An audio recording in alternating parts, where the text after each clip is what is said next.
반갑습니다. 3월 9일 오전 뉴스 브리핑 시작하겠습니다. 예. 자, 어제는 23,894건으로 마무리되었습니다. 예. 요 며칠 좀 낮아지는가 싶더니 또다시 인원이 또 올라가는 그런 상황. 예, 요번 주 지켜봐야 된다는데 이게 바로 또 얘기가 나오네요. 예. 근데 여러분 그거 아세요? 여동생이 시집가면 언니가 무서워하는 이유는 처형되니까. 이거 재밌지 않나요?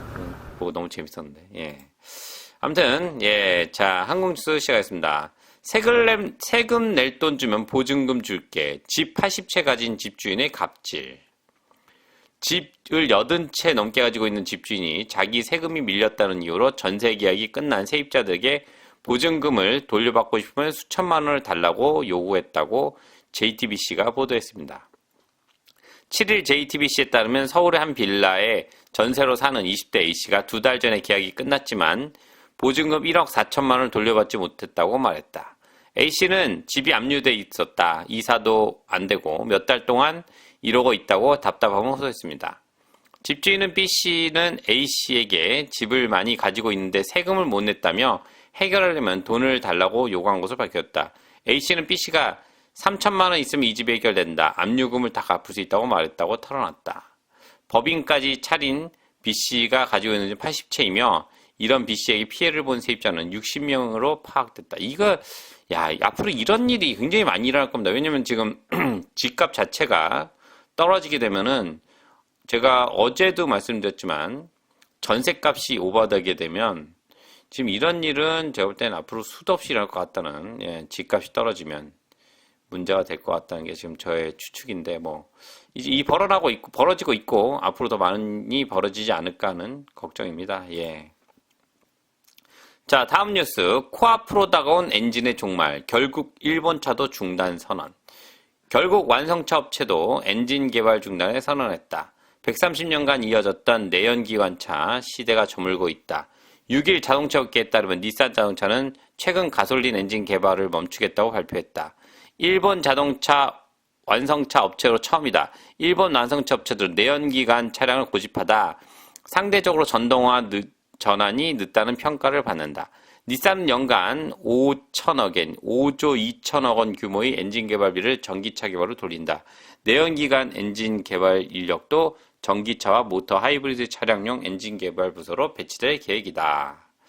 예, 지금 일본이 왜냐면 일본에서 전기차를 좀 망하게 한 회사가 바로 이 닛산이라는 회사입니다. 이 사진에 나와 있는. 왜냐면 여기서 만들었는데 좀 이게 안 됐던 거야. 그러니까 일본 사람, 제가 이제 일본에 대한 걸 공부하다 보니까 일본에서 전기차가 안 되니 이 닛산 리프라는 전기차를 만들면서 많이 팔았대요. 초반에 팔았는데 이게 좀 초반이었는데 이게 좀 효율이 안 좋았던 거지. 배터리가 좀 안 좋아지고 그러니까 일본 사람들 생각 속에서는 일본 사람들은요 일본 차를 좋아합니다. 유럽 차를 좋아하는 사람들이 적어요. 예, 고급 차라고는 알고 있지만 일본에서는 자국 내 그런 기준이 워낙 까다롭기 때문에 일본에서는 그래요. 일본에서 성공 못한 차는 외국 나라 성공을 못한다. 일본 내 기준이 굉장히 있습니다. 그래서 일본에서 일본 차를 좋아하는데 닛산 리프란 차가 나오면서 약간 효율이 떨어지고 이러면서 사람들이 전기차는 아니다라 그래가지고 일본에서는 그 닛산 리프란 전기차는 일본 사람들 인식이 전기차가 안 좋다고 합니다. 그래서 테슬라도 일본에서 박살나고 나간 그런 나라인데 그러다 보니까 이제 일본이 하이브리드는 앞서 있는데 전기차 개발은 약간 더뎠죠. 근데 이제는 전기차로 가야 되는 걸 알기 때문에 지금 현대 아이오닉 5가 들어가 지금 난리 나고 있잖아요. 지금 인기 엄청 끈다고 하더라고요. 그러니까 이제 일본이 시작을 하는데 좀 늦었죠. 하지만 그래도 이제 가야 된다라는 그런 생각입니다. 저 생각도 그렇고. 예. 자, 오늘 이렇게 목이 좀 잠기지. 예. 자, 오늘 환자 23,000 뉴질랜드 뉴스입니다. 오늘 23,893명의 새로운 사례, 750명의 입원 환자 보건부. 오늘 오클랜드에서만 9,881명과 함께 23,894명의 새로운 코비드-19 사례가 보고됐습니다. 또한 코로나19에 병원에 입원한 사람은 756명이며 이 중 16명은 중환자실 수에 있습니다. 7일 동안 지역사례 평균은 어제보다 증가한 18,669명입니다. 아무튼 뭐 이제 좀 줄다가 늘어나고 있는데 제가 말씀드렸다시피 뭐 이거 제 얘기가 아니고 또 다 알고 있었겠죠. 며칠 더 주고 봐야 된다. 왜냐면 낙관하기는 힘들다. 지금 다운되는 넘버를 보고 했는데 바로 또 23,894명. 예. 걱정입니다. 한국으로 치면 지금 거의 24만 명에 육박 24만 명이 육박하는 숫자인데 인구가 지금 여기가 10분의 1이니까 하여튼 걱정이네요. 지금 뭐 저도 지금 저희 회사에 지금 뭐 2명이 걸리고 지금 제가 아는 친구들도 동생들도 다 지금 딸도 걸려 있고 그렇기 때문에 뭐 이제 저희 턱 밑까지 온 게 아닌가라는 생각이 듭니다. 예, 뭐 알아서 약 잘 준비하시고 예, 그만밖에 없을 것 같습니다. 예. 자, 다음 뉴스. 연간 주택가격 상승률 둔화. 2월 평균 가치 하락. QV는 모든 징후가 집값이 점진적으로 조정이 되고 있음을 가리키고 있으며 지난달 전국 가치가 전월 대비 하락했다고 밝혔습니다. 2월 말까지 3개월 동안 국가평가기관보고서에 따르면 평균 주택가치는 1월 말 분기 6.1%와 비교하여 2.3% 증가했습니다.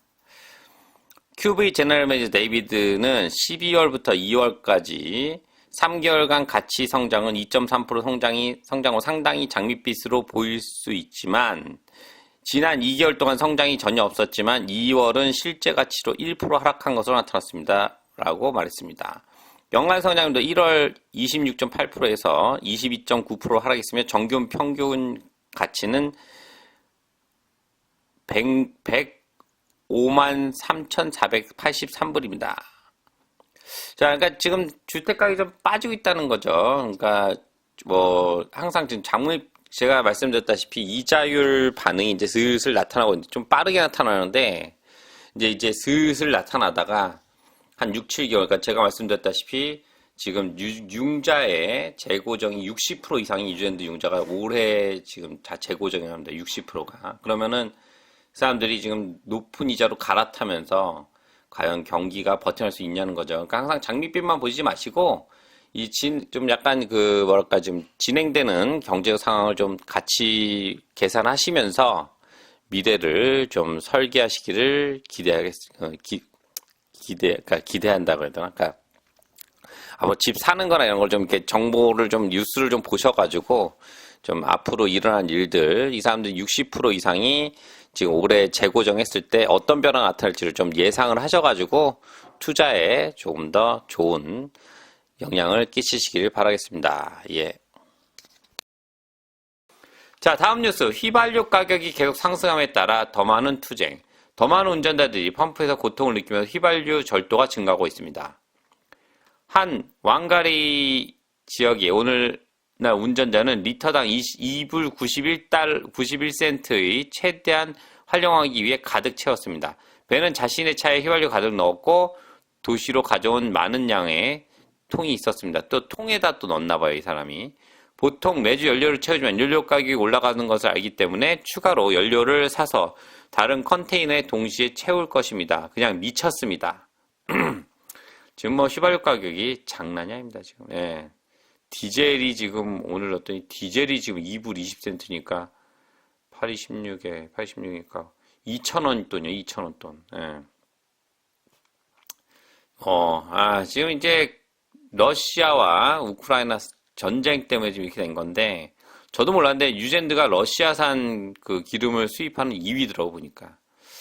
하여튼 걱정입니다. 예, 지금 언제까지 올라갈지 지금 빨리 지금 좀 전쟁이 스탑돼서 좀 뭔가 안정이 됐으면 좋겠는데 하여튼 걱정이네요. 예. 자, 다음 뉴스. 인플레이션은 2분기에 7.4%에 이를 것으로 예상됩니다. ANZ. 우크라이나의 가장 큰 은행은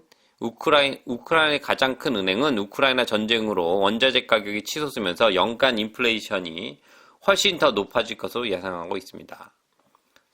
ANZ은행은 이제 연간 헤드라인 인플레이션이 올해 2분기 7.4% 정점을 찍을 것으로 예상한다고 말했습니다. 이전에 1분기에 6.4%의 최고치를 예상했습니다. 국제 유제품 거래 가격이 이 사상 최고치를 기록했고 유가가 2008년 이후 볼 수 없었던 수준까지 치솟았기 때문입니다. ANZ는 우크라이나가 사태가 전 세계 반향을 일으키고 있다고 전했습니다. 경제적 측면에서 뉴질랜드가 위기에 가장 많이 노출되는 것으로 주로 가격 채널을 통한 것입니다. 진짜 난립니다. 지금 뭐 기름도 오르고 휘발유도 오르고 지금 원자재 값도 오르고 지금 뭐 난립니다. 난리. 예.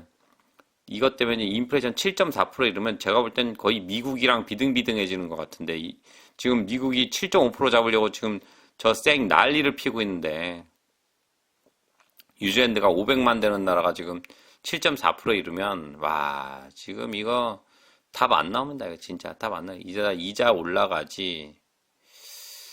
이거 어떡하지? 뭐 어떻게 할까? 제가 말씀드렸죠 얼마 전에.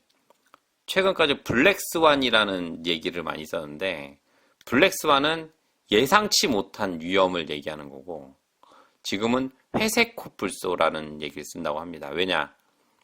위험이 지금 오고 있는데 보고는 있는데 어떻게 해야 될지 모르는 거야. 예. 전에는 안 보였다면 이제는 보인다고 합니다. 그래서 회색 코뿔소라는 얘기를 많이 쓰는데 참 걱정이네요. 예, 어떻게 될지. 예. 자, 다음 뉴스. 금리 급등, 전쟁 급증에 따른 주택 가격 추가 하락. ANZ.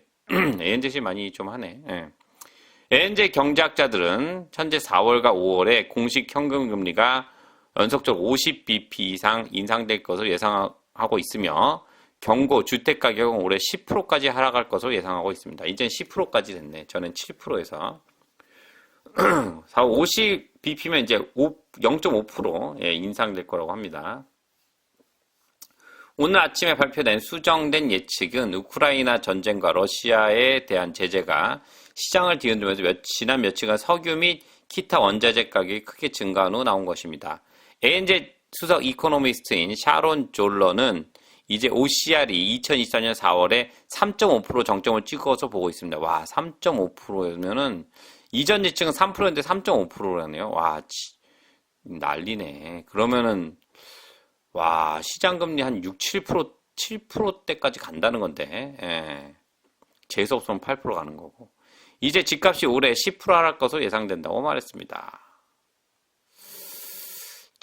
하여튼 집값을 하락한다고 항상 얘기는 했지만, 이렇게 또 대놓고 얘기해버리면 또, 이게 또 어떻게 되나 또 생각이 들죠. 예. 아무튼, 회색 코뿔소가 오고 있습니다. 예, 각자 다들 조심하시기 바라겠습니다. 예.